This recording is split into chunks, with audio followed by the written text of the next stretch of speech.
Hello, everyone. Thank you all for joining us for this closing keynote of the Namely 2024 conference. We hope you have enjoyed your sessions, networking, and engagement, and have been inspired along the way over these last 2 days. I know I have been. For those of you that don't know me, I'm Michelle Chula-Lipkin. I am the executive director of Namely. It's been a profound honor to spend the last couple of days with you. As the conference comes to a close, don't forget about all the ways you can continue to connect with the media literacy education community. Of course, we hope you take advantage of Namely's free membership, but there are even more ways to stay engaged. First, our community hub. This is a community space, namely launched last year, to provide a way for our large and diverse community to connect. And as a Namely member, you have access to this hub, and we hope you'll consider posting, joining in on conversations, sharing resources, and engaging in our network. Second, please save the date. We have quarterly membership meetings, and these are casual conversations where we network and learn from each other and share resources. And our next membership meeting will be September 10th. That's a Tuesday from 7 p.m. to 8 p.m. Eastern.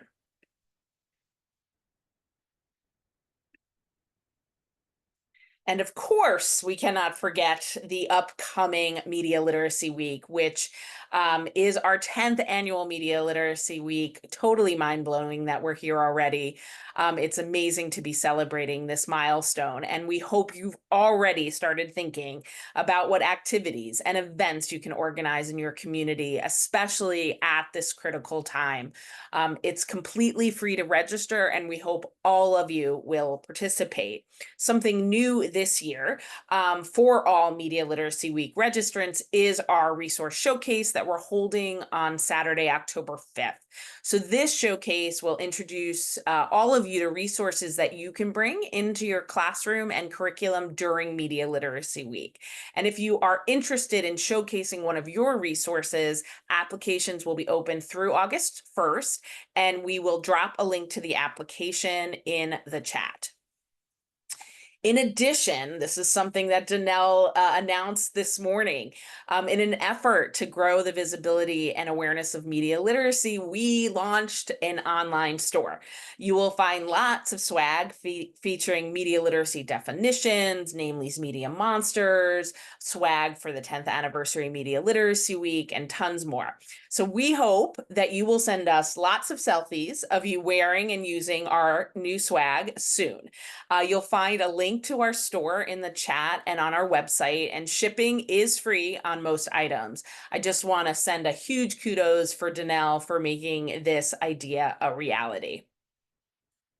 So I've been inspired by so much of the conversation I've heard this weekend, as I always am when I meet up with people in our community.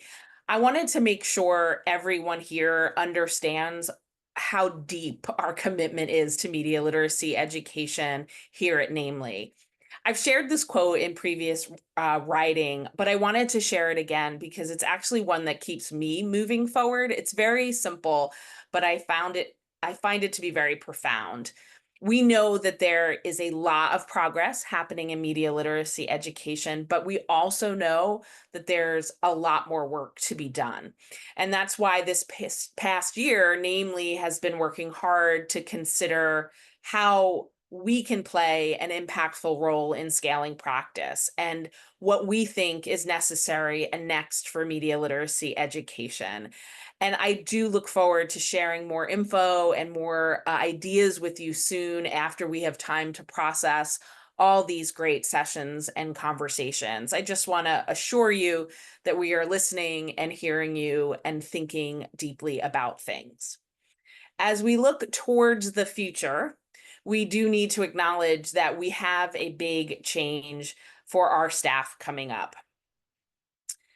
Megan Fromm, Namely's first education manager, is wrapping up her time with us so that she can go back into the classroom to contribute her skills and passion as a high school teacher in Annapolis, Maryland. Meg has been an incredible colleague over the last 3 years, contributing her expertise, experience, and passion for media literacy education every day at Namely. Some highlights of her work: she led the charge to update our core principles of media literacy education. She spearheaded and wrote our latest State of Media Literacy Education report and has organized the programming for this very conference. It really is truly hard to imagine what we will do without her expertise, but we know her new students will be grateful to have her, and we know she won't go far. So please join me in thanking Meg and wishing her lots of luck in her next adventure. So let's get back to the regularly scheduled programming. And I'm happy to bring back our wonderful conference co-chairs, Bill Selleck and Liz Ortiz, to introduce our final keynote. Hi, guys. Hey, how are you? Thanks so much, Good. Michelle. Awesome. We're going to switch gears and get our final keynote started. We are so excited to be able to welcome this cohort of truly amazing student journalists that are creating election content and reported stories with PBS Student Reporting Labs. This past year, SRL convened 26 students from across the US for their student advisory team. They met monthly to shape their 2024 election coverage plans. And this group pitched a student election podcast, and they're working together to produce a 7-episode election special edition of On Our Minds, SRL's mental health and teen life podcast, co-created with students. Thanks so much, Bill. The future looks so bright, right? In this very anticipated keynote conversation, we'll hear from 3 of the students leading this work to discuss the impact they hope to have on young people this election cycle, how the podcast process has impacted their education and civic engagement, and how journalism has helped them to discover their sense of agency. Now, please join me in welcoming to the stage Pooja Saikona, Maria Wichter, Maggie LeBeau, and senior K-12 education reporter at LAist, Mariana Dale.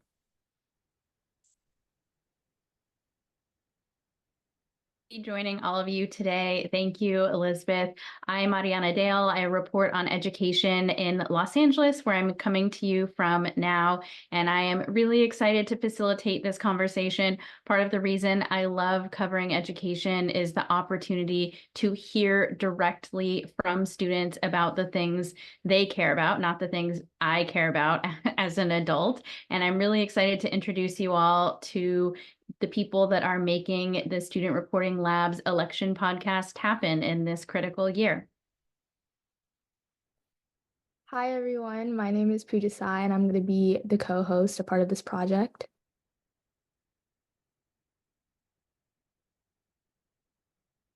And next, let's hear from Maggie.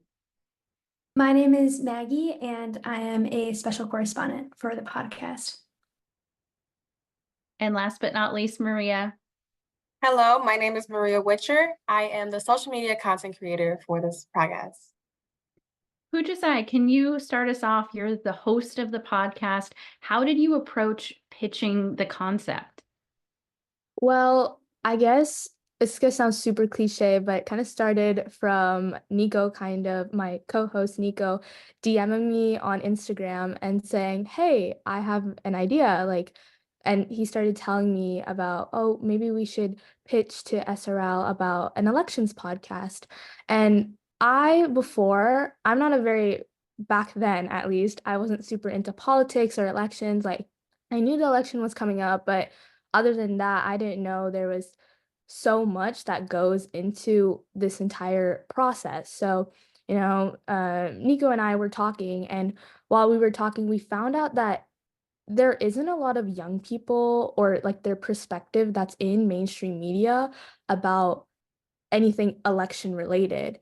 And that's really ironic is what we found out, because young people, especially for this election, I think they're very important decision makers for the election outcomes this year.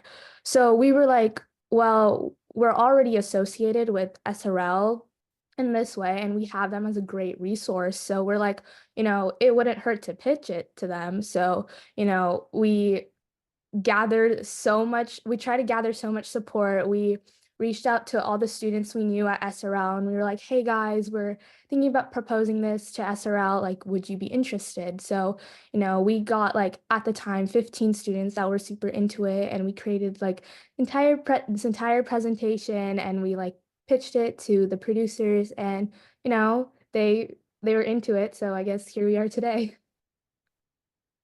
And Maggie, as one of the correspondents, I'm wondering if you could tell us a little bit about how you approached what topics it would cover. It's this elections is such a vast topic, and how do you pick out the pieces that you feel like students can best speak to or want to speak to in this moment?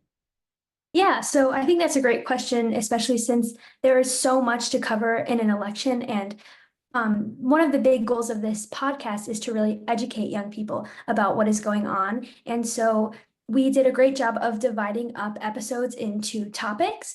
And in those episodes, there are about 4 to 5 students working on their own story. And this is a national podcast. So there are students from all over the country and representing themselves and their stories. And I think something that's really great about working on this is that you get to pick your own story and pitch it and really come up with something that is happening in your community or something that you really care about and connect it to a wider audience and to what the topic is you're covering. Like, for example, the episode that I'm working on is the Who Can Vote episode. So we're talking about voting access and motivation to vote, especially with young people.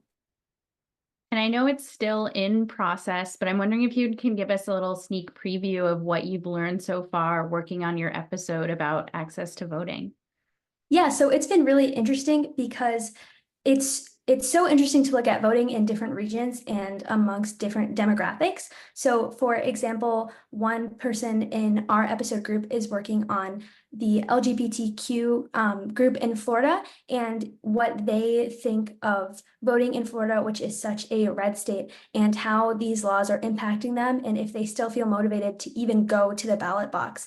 And so when we were brainstorming that idea, I thought to myself, well, I'm really interested in looking at a heavily blue state and how people who are more, conservative and more rural feel about their access to voting. So I was really inspired by the LGBTQ story in Florida and kind of took it to where I live in Illinois and made it into how do rural and conservative voters feel about being in Illinois and if they're still motivated to vote and what they think that the future of the state looks like. So I think it's really cool that you can take a topic and connect it to anything that's going on. And another great story that we're helping produce is about homeless voting and homeless people voting in Detroit and looking at how people who are homeless can get access to voting and what their thoughts are on it. And another story we're working on is Puerto Rican voting rights and their view of America. So really just within one episode, we have 4 different amazing stories going on.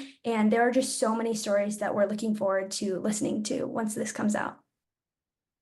And Maria, can you tell us a little bit about your role on the show? Yes, so I have the part that isn't as time consuming and serious as everyone else's.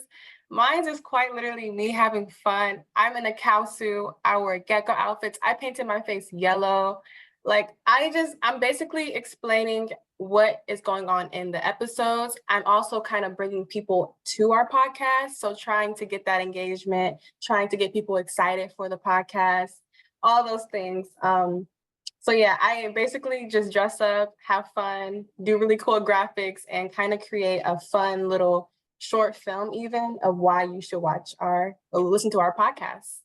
Now, I want to give you some kudos because it's no small thing to try and find an audience for something like the elections. Like, I'm a journalist right now, and I'm constantly thinking about how do I reach more people? How do I reach different audiences with the work that I'm doing? And we're increasingly seeing that, whether we like it or not, a place that people are getting a lot of their information is from social media.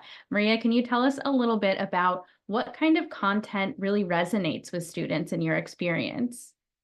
Honestly, students or people really in general really connect with people being authentic and being honest and just being themselves, I found that that is what gets the most viewers to follow me on my social medias or my Instagram. Just being yourself, being truthful, having clarity in what you do are probably something you've heard before. It's probably a little bit of a cliche, just being yourself, but honestly, it's the truth. People like people being themselves. People like people. So covering something like the election, I have to really find a middle ground because the election is a very serious topic, but no one wants to sit through a lecture for 10 minutes on TikTok. I don't. So I have to figure out, which is the hard part, how to make it not only informative, but entertaining as well for the younger demographic. A big thing that I found is really helpful is visual graphics, making things look fun visually and being yourself, making jokes, smiling. I have very bright red hair in some of my videos. I'm running around in different costumes. I'm playing funny music in the background, but I'm talking about something I'm passionate about. And I'm presenting it to people so that they learn, but they can smile while they're learning, I feel like you really do your best work when people leave your video with a smile on their face. So I try to have that same when I'm making these stories. I love that. And I can't wait to see the videos. And I know there's a sneak preview in the chat right now. You can see some more tips from Maria and some examples. Pujasai, you're based in Frisco, Texas, but this show is national, like you all said. You're trying to reflect a wide swath of experiences. How do you make sure that the podcast is reflective of not just your community and your peers, but really students throughout the country? That is something that I guess we would have to thank our entire podcast team for. All of our journalists that are associated with this project, we're not all from Texas. We're not all from California. We're from all over the nation. Like Maggie herself is from Illinois. Maria is from Michigan. I'm from Texas. Like my co-host Nico's from California. We have people in Florida. We have people in New York. Like they're all over the place. So, and when we have these meetings together, we are bringing this new perspective. We're bringing these new ideas because, maybe I'm sharing something that happened in Texas, but then we have someone in New York, they're like, wait, hold up, but like this happened in New York. So it's a lot of just, having this open conversation and being open to the new perspectives and opinions we have. And that really helps us to make sure this podcast, this season is really accurately depicting who we all are as Americans and who we all are as youth and all the things we're going through and everything we're seeing. And as a follow-up, I'm wondering, what do you think makes it possible to have those really open and sometimes vulnerable conversations within the Student Reporting Labs team? I was listening to some of your past episodes, and I know there's different students that work on it at different times, but you talk about some really serious stuff like gun violence. And so what are some keys, do you think, to making sure that there's a space where students feel like they can authentically be themselves and really bring these ideas to the table? That's very hard, I will say, just being vulnerable and stuff, because it takes this extra bit of courage to just say that one sentence, that one word that's really scary to say. But it's also important to remember, if you're thinking about saying this vulnerable thing, this opinion that might not be maybe usually accepted more against than others, we're all students and we're all student journalists. And what we do usually as student journalists, as I think opposed to others, is we listen to understand, we don't listen to respond. So we're okay if we're okay if we don't agree with each other, because our overall concept is to understand each other's perspectives. And Maggie, I don't know if you would have something to add for that. I know we have a lot of educators in our audience too. What tips you would have for them to create those kind of spaces? I would say for educators, make sure that your classroom is really collaborative. One of my favorite aspects about working on this podcast has been our I think bi-monthly Zoom meetings where the special correspondents and the hosts get together and they just kind of go over what they've been working with. And I think that hearing other people's ideas can really get you excited about what to create, and just being around other young, inspired journalists is a really great way to motivate yourselves.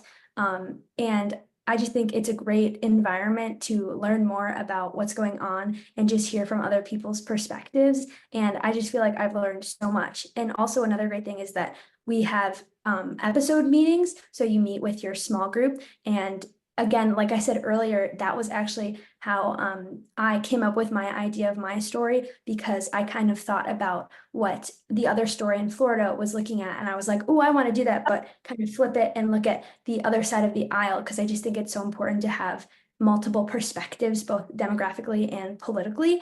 And yeah, so I think that's a great way. I think teachers should have students brainstorming with each other. And I just know that in all of my journalism experiences, just being, on my high school newspaper, I always thought it was great just talking to other young people, because you might have one perspective as a young person, but another young person might have a totally different perspective, which I think is really great. And so, yeah, just collaboration in the classroom is really important.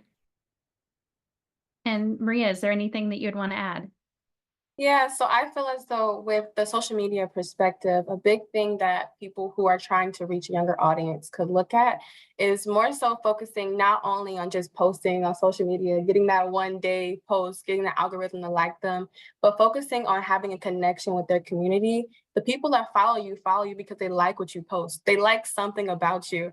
And that makes me happy. Like the 50 people that follow me, I'm like, wow, they really like Maria Witcher. I make them laugh. So I interact with them, in the comment section, I like their stuff. I follow them back. And I think that it's really easy to get sucked into the social media thing where you're just kind of on a pedestal. But the best way to get a good audience is to have good engagement and treat them like your neighbors. Like, this is community.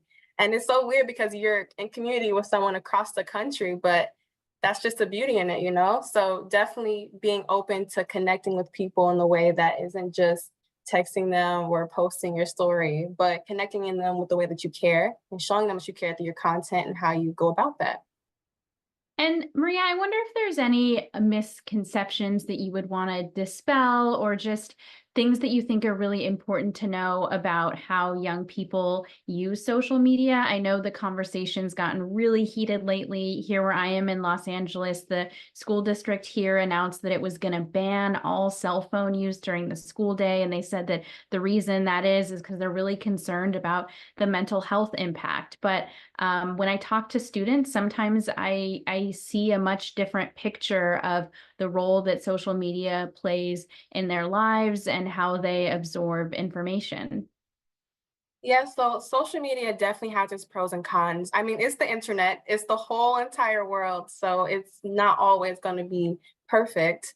But I do feel as though social media is a key tool that we have and we can take advantage of it in today's age, especially when we want to cover something we're passionate about, like the election. Being that person, being that light to push out truthful, factual information about the election is very, very valuable. And in relation to students and social media, I wanted to say one of the biggest misconceptions I found is that the attention span thing is like, people will click off your video after 5 or 6 seconds. That's true, but you don't have to lower the quality of your work in order to get people to watch your video. You don't have to make your video have flashing lights, have backflip, people running around your screen to show something you're passionate about. There's many different ways to go about it, but the best way to go about it is honestly just being yourself and doing what you want to do, focusing on the quality of the content and not so much the quantity. And I think that it will really benefit you and it will show in your work.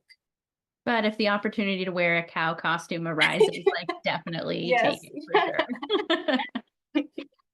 Pujasa, you said something earlier that I think resonated with a lot of people about how being a journalist means that you are listening to understand versus listening to respond. And I wonder how you kind of came to that conclusion and whether there are other ways that being a journalist has shifted your perspective.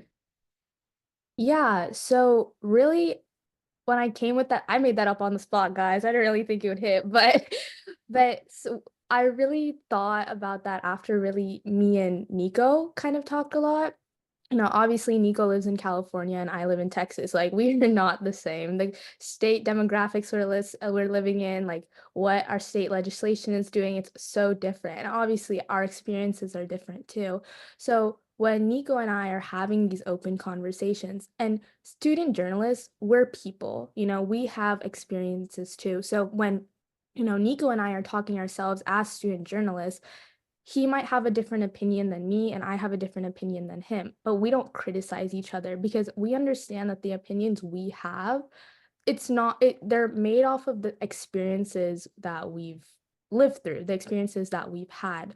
So when we're talking to people, when we're making these episodes for our podcast, the people we're talking to, like I know that Maggie is talking to conservative people for her piece. And now I don't know what Maggie's opinions are like during the elections, but obviously she's going to listen to understand what those people are feeling about the elections. Like, even if Maggie might not be a conservative, her opinion, I don't want to say your opinion doesn't matter, but it's important to understand their perspective, because understanding someone else's perspective kind of just makes you be aware of those perspectives and know that, wow, there's people that aren't like me, but we're so similar and so different in the same way. It's just fascinating because as a student journalist, you talk to so many people and you're just like, wow, we're all, at the end, we're really all humans.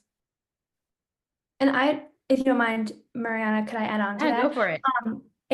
I think it's funny that Pujisai was talking about my example, because before, when she wasn't talking about my story specifically, I was kind of thinking about my own story and what she was saying, because like when you really are trying to consider the different perspectives, like mine is talking about conservative voters, but it's also really interviewing people who are conservative, but also living in downstate Illinois. And I am from the Chicago area, and I live in the northern part of Illinois. So I just thought, for my experience, it was really interesting to interview people who live in completely different areas than me politically and both geographically, but it's really about understanding what their life is like and what their beliefs are, because I interviewed somebody who said he has lived on a farm and he has lived in a very rural area. But for me, that's not what my living environment looks like at all. But the great thing about that is that it really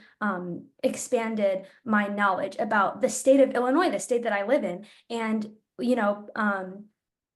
just looking at like Nico, for example, he lives in California, right? But he lives in, I think, the San Francisco area, but somebody who lives in like Sacramento might have a completely different experience than him. And even though you live in the same state, or even though you live in the same country, right? And that's such a great thing about this podcast, is really getting to talk to so many different people, and people from all over the place with completely different beliefs and views. Yeah, it sounds like it's really opened up your mindset to be a journalist and to do interviews in a way that, reading stories in a book or even watching videos online hasn't. And Maria, how has taking on this role as a journalist kind of shifted your perspective, or what do you think you've learned, even just as a person, from taking part in this project so far?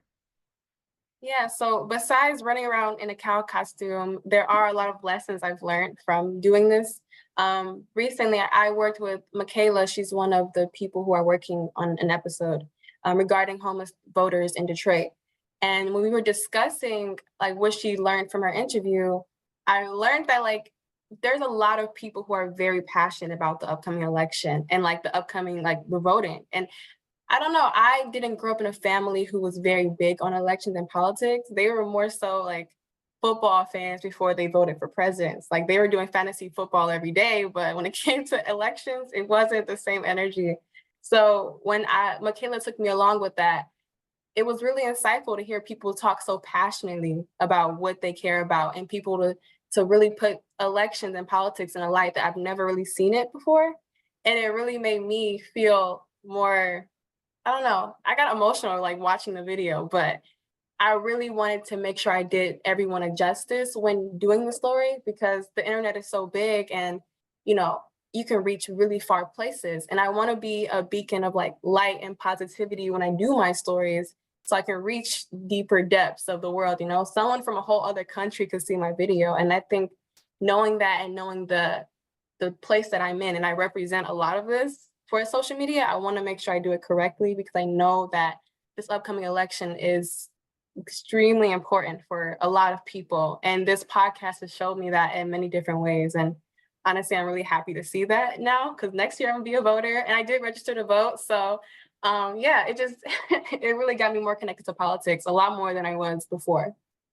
We love to hear it. And you brought up an important point, I think, which I think for people who are of voting age and who are able to vote, it's like, well, the election is important because you're going to be voting in the election, so you should know what it's about. But not all students who are in high school or middle school or even elementary school at this point, you know, they're not going to have the ability to vote in the fall. So I wonder what advice you all would have for making the election still be an engaging topic for folks who aren't yet able to vote. And it might be because of their age or even something like their immigration status. I would say that that's a really important question. And I have met so many people, especially in high school, who, you know, aren't seniors in high school yet and are like, why should I pay attention to this? It's not going to affect me. And first of all, with that, I think a lot of this podcast is about showing people how politics and elections can affect them, even if you're 14, right? But the other thing is, I think driving home how you can be involved in politics and civics and advocacy and, you know, not be able to vote. There are so many different ways that you can get involved. Just keeping up with the news, that's really important if you live in America, and seeing how it does affect you. And also getting involved in organizations, or you could canvass for a local politician and really paying attention to the local things that are happening. Like, you know, an abortion ban might not affect a 12-year-old, but you know, the local road system might, because they might not be able to get to school if there's a bunch of potholes and they get a flat tire in their car. You know, there's things like that. And so even if not every issue applies directly to you, there are so many different things that you can pay attention to and also get involved. And also a lot of local governments have youth boards or things that are trying to engage young people. And I think that's so important to keep an eye out for. And again, that's a big reason why we're doing this podcast in the first place, to get young people who can't vote more motivated and more interested in politics and civics beyond just the classroom. And like, I'll add on to that, but I think it also goes back to like these two questions you're kind of introduced when you're in like kindergarten, like what it means to be like an American, or like what is the American dream. Like, I myself, like, I'm not a citizen here. Like, my parents, like, we immigrated from India here. And, you know, when I was younger, I'm like, wow, America is this amazing thing. I can't wait to vote. I can't wait to do everything, right? But and my parents they left India because they're like, wow, like we came here to give you a better opportunity at everything. And I'm like, okay, that's a lot for a child, but okay. And so, you know, like when I was in kindergarten, I'm like, America is this great place. Like, I would probably say the pledge, I would probably stand up for the Star Spangled Banner and everything. And then like, you know, as you grow older and you're like, when I started reading the news, I'm like, wow, there's a lot of things wrong with our country. Even if we're very like progressive, even though if we have a lot of good change that is happening, there's still a lot of work we have to do. And so for me personally, what this project and like what like being involved in like the like in elections and politics means to me is like, in a way, it's kind of a tribute to my parents, because, you know, they left everything they knew back in their home. You know, they left their family, they left their friends, they left all of those like experiences that they've had there to come here. Like, I'm over here complaining, I'm gonna go off in college in 2 years. I'm over here complaining that, oh no, I'm gonna go to college 4 hours away. Like, I can't do this. And my parents over here literally crossed 7 oceans, and I don't ever see them complaining.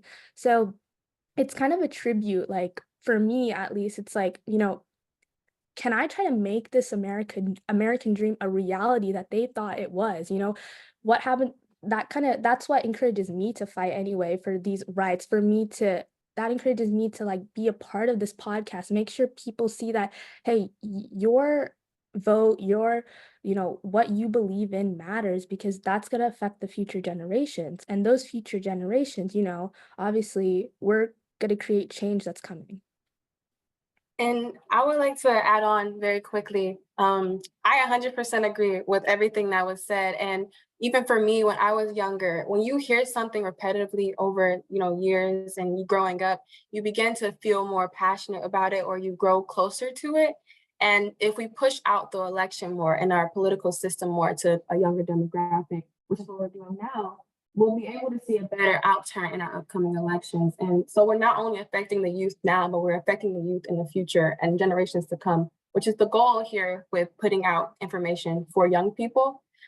So yeah, I feel like it's very, very, very important to not only be a young person passionate about journalism, but bring other young people. I'm in school telling everyone, I put flyers up around my school about the election, about places they can go. I'm learning how to animate so I can draw little stories for the people in my little brother's elementary school. These are just some little things that I'm doing to put more to my community and help them to make better choices and put out what they're passionate about, because everyone loves something, everyone's passionate, everyone cares about something. And I think though, because the election in America is so big, it's easy to think, I won't have a voice here, but we really, really have a voice, really have a voice. Posting on social media, you have a voice. So keeping that in mind whenever we're doing the election is something that I find very crucial, and I keep that in the center when doing this project. And I wonder if participating in this process has changed the way that you seek out and absorb and analyze information from different sources on different topics. And this can go to anyone first. The way that I kind of do it now is when after I read this really interesting topic or something, even if it's the most credible source possible, I'll like go to my friends or I'll go to like my parents and I'll just start talking about it, because I think whatever that article says, like it might be so factual, it might be like most accurate information possible, but I will still go to like my friends and stuff and have like an open conversation about them, because again, the writer who wrote it, maybe they have, of course, journalists, we all try to be like unbiased and stuff, but sometimes it happens, like people, it's not just journalists, but every person does have a biasy, and like there's no way to just get rid of that. So how I do it is I just kind of go and like always have an open conversation. And even if I'm the only one talking, at least I get it in somebody else's mind to start thinking about it.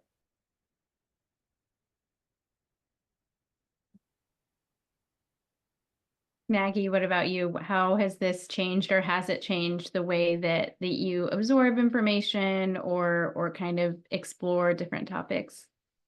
Well, I would say something really great about this podcast is that it has opened my mind up to doing more research. And a really great aspect that we have is that we actually have 2 fact checkers working on this podcast. And this podcast isn't just educational for the people listening to it, but it's also been educational for all of us, I would say, because we get to learn how to fact check for our pieces and really develop context in what we're talking about, especially since we're all talking about different things and a lot of these issues are local issues. Like, for example, me, like if you don't live in Illinois, you're not going to really know that much about the demographics and the politics of what I'm talking about. But, I have a little blurb at the beginning talking about the context and the history of Illinois politics and the different populations in the state. And I got to work with one of the fact checkers, Risa, a lot on what to include in that and also what to look for in my research, if I should look into numbers or facts or little anecdotes,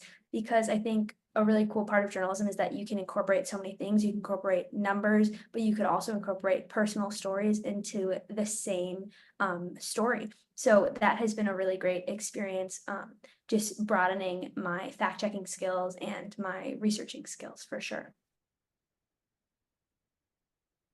And Maria, is there anything that you wanted to add? Yeah, so with this podcast happening, it's really appealing to your ears because it's a podcast and there's not much video being presented. So that's kind of where I come in, to be the eyes for you and to be the video. So making it look appealing and understandable through infographics and animations is something that I've been really working hard on, so that I can present these numbers and statistics in a way that is not only informative, but fun, and a way that you will see it and you remember and retain that. Because that's my goal, is for you to leave with something. So kind of taking what they're doing and the work they put in, the research they put in, and putting it into visuals for your eyes and social media. We're going to get to audience questions in just a couple of minutes, so you can go ahead and start queuing those in the Q&A. I am really excited to see what our audience wants to know from the students and share the microphone a little bit. But I want to talk a little bit about the upcoming podcast launch. On Our Minds, Election 2024 comes out. First, it launches at the end of August. So I'm sure y'all are like deep in production right now. I always know that's like, for me, kind of like a nervous part of my process is like right before the thing comes out and then like immediately after the thing comes out. And I know that people are going to like start responding to it. And for you all, what do you hope is the impact that the podcast and all of the surrounding content on it has? I'm really hoping that for this podcast, it will make politics, government, civics, and voting more digestible for a young person, because the subject can be really dense and really complicated, especially, Mariana, like you said at the beginning, an election, especially in a national election, a presidential election, is such a big thing. It's hard for anybody to really grasp or to really keep paying attention to it, especially in this 24/7 media cycle and social media. There's just so much getting thrown at you. I just hope that this can educate people and make it a little bit less intimidating. And also the fact that we're all young people, youth correspondents presenting these stories, I think is going to be super helpful for that, because we know that young people are going to listen to their fellow young people a lot more than, older adults, or no offense, but to their parents. Like, they're going to listen to their friends maybe a little bit more than their parents from time to time. So, and, and I hope that it's really inspiring that, some person might be, oh, well, these young people are doing it. These, like a 16-year-old can do it. Why can't I? And maybe they'll get into journalism, but even if it's not that far, just, pay a little bit more attention to politics, or be a little bit more hopeful and excited, especially since a lot of people's representatives, senators, and our presidents are a lot older than we are. But, if there's a couple of journalists out there reporting on young stories and there are young journalists, there's that representation that can really inspire people to get more involved in civics. Yeah, I appreciate that, because even though I try to talk to a lot of students in my reporting, in some ways, even my stories are shaped by my perspective, by my editor's perspectives. And really what you're getting with your all's work is something that is not only like student voice, but you guys are initiating and creating everything that you hear, everything that you see on social media. So Pujasai, what are your hopes and dreams for the impact that this project will have? I'm really hoping that I hope that like schools see this and they understand that, students, like, we care more than about politics and elections. And we don't really have the space in schools that much, or really in even a class, really, to talk about what's currently happening in our country, currently, like the issues that are currently happening. So, I don't know how it's going to happen, but it would be nice if teachers start seeing this and they're like, okay, why don't we just talk about what's happening right now, guys? Like, what are your guys' thoughts about these issues? Because, I get it, like, schools don't want to get involved in like all these politics and stuff. Like, that's totally understandable. But are they expecting us students to just like act like this just didn't happen around me? Like, so I'm really hoping that, this podcast can kind of, I guess, inspire schools to, start this and start these conversations. And I feel as though the thing I'm most excited to look for in this is, honestly, I really got into journalism because of my journalism teacher sophomore year, and she pushed me a lot, and I didn't even know anything about it. I couldn't even spell journalism for me to even be doing it, but she got me into it. Mrs. Crouch is amazing.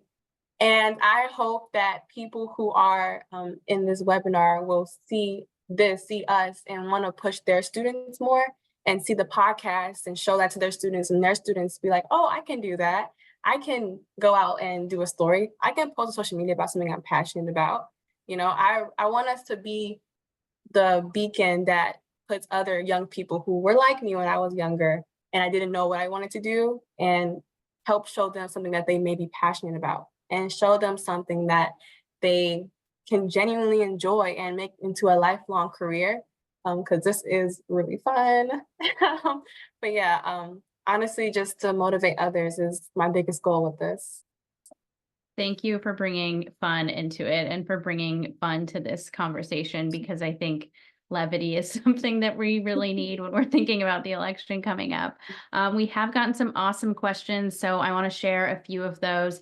This one comes from Leslie, who writes, would you all be willing to share some of your processes for fact checking or for research? And Maggie, I'll start with you. Yeah, I think that's a really important question and a very relevant question to this conference for namely. So like I said earlier, we do get to work with somebody whose whole job it is on this podcast to fact check.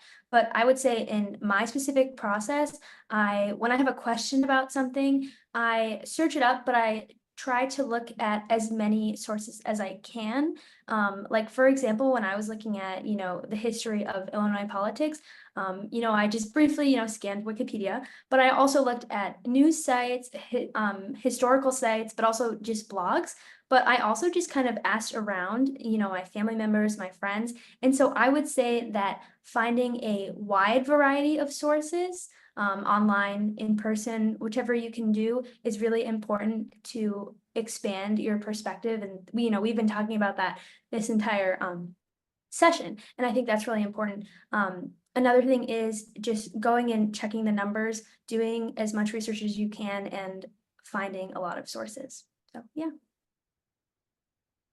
I would also say that what I usually do in my fact-checking processes is I would compare my sources to see if is this statistic matching this other statistic that this source is telling me? Is this fact matching this fact that this other source is telling me? To try to see okay, are they kind of saying the same thing, or are they like totally apart? And obviously checking like things like the URL. Is it a .org? Is it .edu? Is it a some blog? Like, simple things like that just helps make sure that the information that we are trying to get across in this podcast, like we're making sure that these youth are getting accurate information. And I would just quickly like to add on before Maria speaks, sorry, I would just like to quickly add on, I appreciate how important fact checking has been throughout this podcasting experience. SRL really prioritizes that because of how important this podcast, we hope it is. We're really trying to make sure it's as accurate as possible. And, we are an educational podcast because the internet is such an overwhelming place. We want to make it a lot easier for people to access information about the election. So we need to make sure that the information that we are giving is completely accurate. And especially once we interview people in our stories, just making sure what they say is accurate, fact checking what we're reporting. And yeah, that's just really important for us. Yeah, and for my infographics and things where I talk about data, I like to look at research papers. I learned that a lot from Ms. Crouch. It was an assignment. It was our final exam. So I had to make sure my data was very correct because I lost so many points if it wasn't. So looking at different types of research papers and comparing and contrasting data, seeing what's consistent, seeing what isn't, seeing what has fluffy language is what I like to call it. When they say stuff that isn't very direct, but it tries to hint at something else, those may be ideas of bias. And you want to try and like dive into that and see, is it bias or is it the truth? Looking at little details, it's really analyzing every little detail of information, especially specifically for me because of infographics. I have to tell the right data to show what's going on in this country, especially with the election being such a serious topic. So yeah, definitely comparing, contrasting data, reading research papers, reading some books even too. I know no one wants to read a book, but I had to read a book a couple times to learn definitions about what certain election terms were. I have so many books on this desk about politics because I didn't know anything about it. So yeah, just being really curious and open to learn is the best advice I can give on research in general.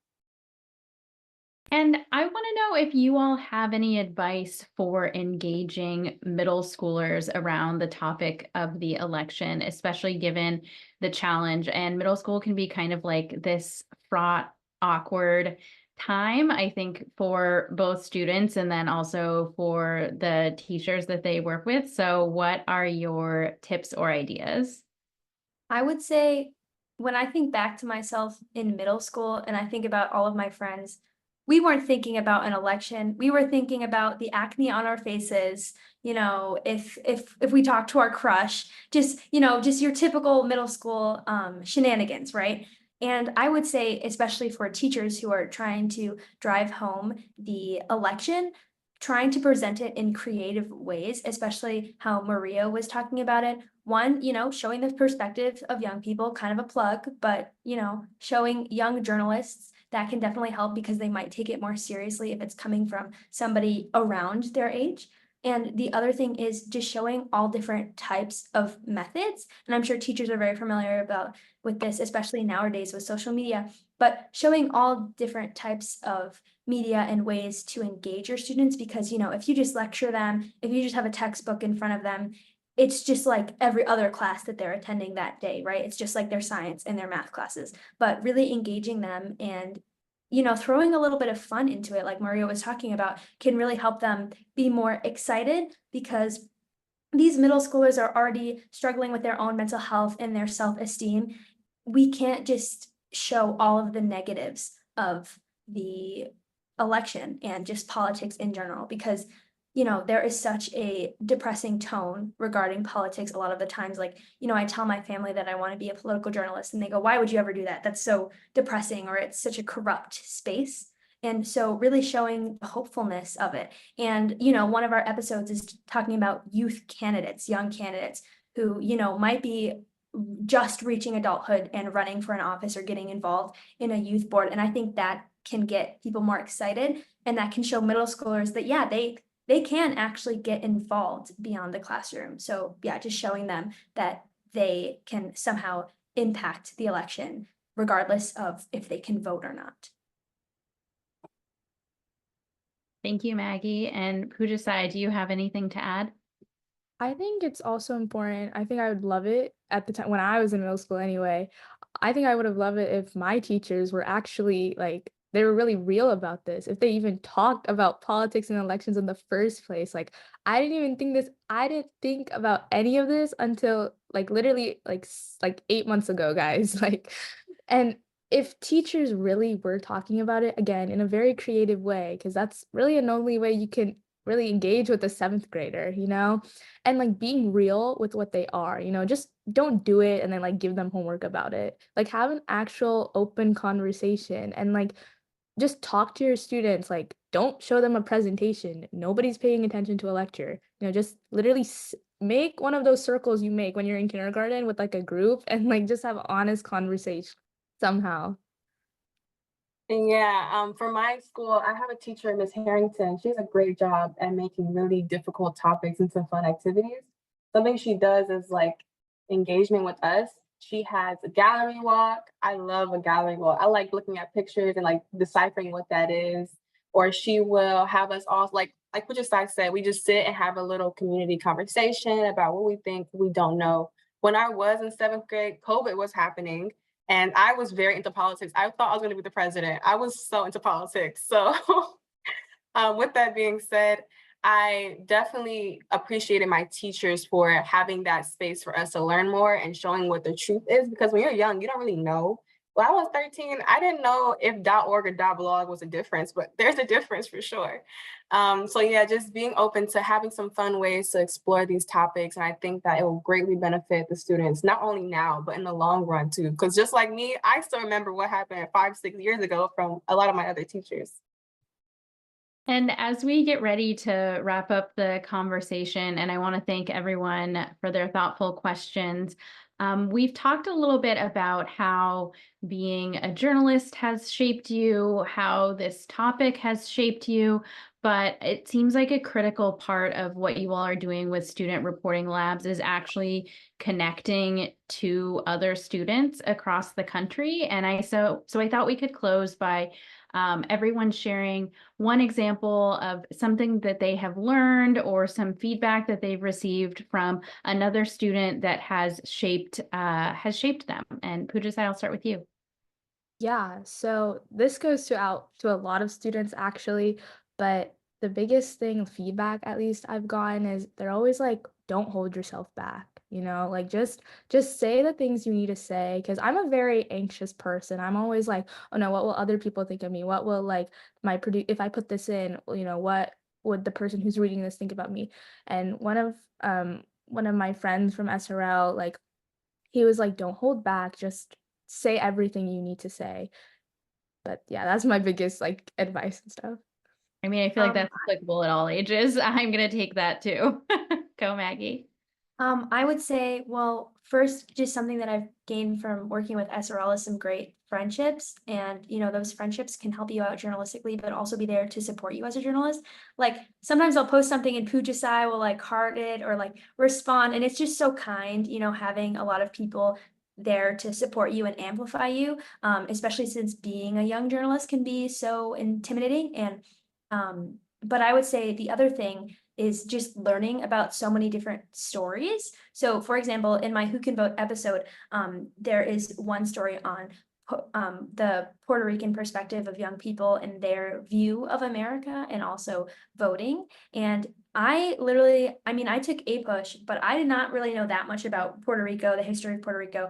And Nico has been reading so many books about it, has been talking to Puerto Ricans, and on our Zoom call, we had 2 Puerto Rican high school students. They came on and they were talking about the process of developing their story. And I was just sitting there in like absolute amazement about, all of their knowledge on their country. And it was so fascinating learning about Puerto Rico and it's so interesting. Like, for example, their political parties, a lot of it is based on their relationship with America. I didn't know that we had that much influence on them until they were telling me about it. So I think something super great about this podcast is just learning about so many different stories that I've gotten to do and that I've gotten to hear about and help edit and produce. So it's been a really amazing experience. Can't wait for that episode.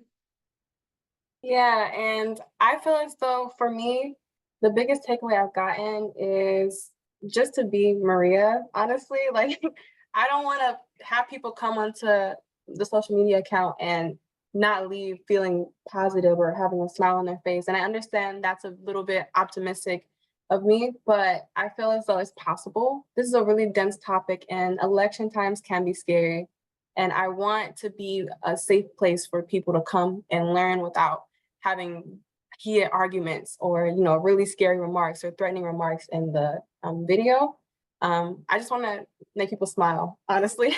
So in whatever way I can. So doing this is the way I'm choosing to and the way I'm hoping to not take away from the fact that this is really important, but also smile about it. Like, you have a voice, like that's something to smile about, and focusing on the positive, because perspective is everything for me. Pujasai, Maggie, Maria, thank you so much for all of your work on Our Minds, Election 2024. Thank you for taking the time to be part of this conversation and inspiring us as we just barrel the election in the fall. And I am going to turn it over to the staff at Namely. Thank you so much for this incredible conversation. You all give us hope at a time that can feel really quite hopeless. The agency in which you approach the work is beyond inspiring. And I know many of us are feeling like, hey, maybe the future is in good hands if you're the ones leading the way. So thank you all so much for being here. Mariana, thank you for being here. All incredibly powerful individuals. Hi, Stephanie. So it seems as if we find ourselves in a real-time media literacy moment right now. For those of you who are following the news out of the Trump rally today, clearly these are difficult times and there's a lot that needs to unfold based on what we are hearing now. And I think it's a good moment to remind us all to be very much media literate, to take a moment to breathe, to see how the journalists get to the bottom of what happened today, and to ensure that everyone around us isn't is being patient with breaking news. We all need to be really patient. And I'm sure many of us are feeling a bit stunned right now. But it seems appropriate that we're here talking about the importance of media literacy and what we are seeing through our news feeds every day. And I do feel more so than ever that this last conversation was exactly the conversation we needed to land on. So Stephanie, I know it's a difficult moment right now, but let's be here and be grateful for what we have done the past couple of days, and I'll pass it off to you for some remarks. Thank you, Michelle. And I completely concur with your sentiment. And at the same time, we've spent 2 days coming together for this year's Namely Conference. And we want to extend our gratitude to everyone here for being a part of this incredible gathering. And now we know even more so the importance of it and the ways in which engaging in media literacy can really expand our humanity for each other. So whether you are a first-time attendee or a dedicated participant who's been with us from the beginning, your presence and dedication has made this event truly special. Throughout these past few days, we've come together because we share a common interest: media literacy education. The fact that you've chosen to be here is a testament to your belief in the transformative power of media literacy and the importance of media literacy education being an essential life skill that empowers individuals and shapes our society. And again, I think what I've learned over the last couple of days is the way that we can come together as a human family and how important that is. And again, at a time like this, namely, we're united by a deep conviction that we must act urgently and passionately to advance the practice of media literacy. As we conclude this conference, let us carry forward the inspiration, the knowledge we've gained, the connections we've made, all that's taken place here. And let us be ambassadors of media literacy education in our communities, both here and virtually, sharing our insights and advocating for its continued importance. Together, we can make a lasting impact and foster critical thinking, digital citizenship, and informed engagement with the media. So thank you once again for being a part of this remarkable journey. Thank you, Stephanie, so much. And as we close our conference, I want to once again thank our sponsors for their incredible support of media literacy. Please stay involved. Please save the date for our next membership meeting on September 10th. I imagine we're going to have a lot to talk about. And we also hope that you commit to participating in Media Literacy Week, which falls just a couple of weeks before the US presidential election. We need to really be working hard to raise awareness and build this movement. And just a reminder that our awards nominations are open and will be open till August 15th. And this year, we're going to be honoring all of these wonderful, nominated and award recipients during Media Literacy Week on October 24th in the evening for a virtual award ceremony. So please save the link in the chat or use this QR code to access the award nomination form. There's so much work being done that we want to honor those that are doing it. And one more time, let's celebrate Carson, who is a very committed Namely team member on her birthday today, working all day. Happy birthday, and I hope you have a good evening. Let's not forget that we have an attendee survey, and we would love to hear from you. We take your feedback really seriously. We want to make sure that we continue to work on improving our conference and our events. Thank you so much for being here. I'd like to bring the rest of the team up for a nice goodbye. And I'd also like to leave with this thought, and this is something that I've shared many times before with a lot of you, but never doubt that a small group of thoughtful, committed citizens can change the world. And I keep forgetting to change that typo. Indeed, it's the only thing that ever has. seems appropriate to leave it here. Thank you all so very much for being here. Thank you to the Namely staff, Danelle, Meg, Carson, Justine, you're amazing. A huge gratitude to Kayla Myers for all her awesomeness. Thank you for the conference committee, especially Bill and Liz. Thank you to our interns, our volunteers, our board of directors, all of you for being here. Please keep in touch. Please share your thoughts. Please email us at conference@namely.org if you need anything. And we hope to see you soon. Have a wonderful rest of your weekend.